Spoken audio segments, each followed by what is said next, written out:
Moja kati ya vitu ambavyo sasa hivi vimekuwa gumzo na watu wengi wanajiuliza ama wanavifuatilia huko mitandaoni ni pamoja na sakata la Diamond Platnumz pamoja na mtoto wake Tifa Dangote. Yes, inajulikana kwamba kuwa Diamond Platnumz bwana ana upendo mkubwa sana kwa mtoto wake huyo wa kwanza, lakini pia vile Tifa anampenda vibaya mno baba yake. Sasa watu wengi walikuwa wanajiuliza ni itakuwaje ikitokea Diamond akamchukua mtoto wake na kuja kuishi naye ndani ya Tanzania, na iko kitu ndicho ambacho Diamond Platnumz alikuwa amekiplani ama alikuwa anahitaji kitokee, lakini kwa bahati mbaya kuna sintofahamu ambazo zimetokea hapo katikati zikapelekea Tifa Dangote akashindwa kuja kuishi na baba yake mzazi.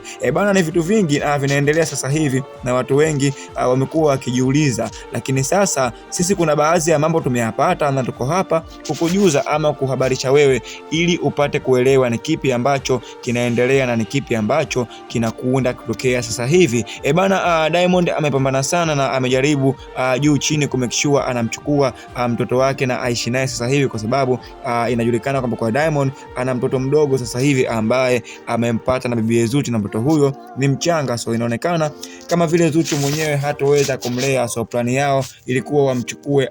Tifa Dangote waishi naye hapo nyumbani ili acheze na mdogo wake, lakini kwa bahati mbaya mama yake mzazi amekataa. So iko kitu kimekuwa kama gumzo sasa hivi na watu wengi wamekuwa wanajiuliza ama wakijiuliza kwa nini Diamond amekataliwa mtoto huyo asimchukue. So mambo yako hot na mambo yanazidi kuwa ya moto sana sasa hivi. Tuendelee kuwa pamoja ama tuendelee kubaki hapa tuone ni kitu gani ambacho kitakwenda kutokea kuhusiana na sakata hili, lakini pia sisi tuendelea kukujuza ama kukwambia kila update ambayo inayokwenda kutokea sasa hivi kuhusiana na Tifa Dangote pamoja na baba yake mzazi Diamond Platnumz. So tusubiri pia kuna taarifa zinasemekana kwamba kwa Zari the Boss Lady na yeye atakuja kuongelea sakata hili. So pale ambapo Zari the Boss Lady atakapokuja kuzungumzia sakata hili, sisi tutakurudishia hapa taarifa zote ambazo atakuwa ameziongea, lakini pia cha kufanya wewe endelea kubaki na sisi kwa kuacha comment yako hapo chini, kushare video hii vile na kulike, na usisahau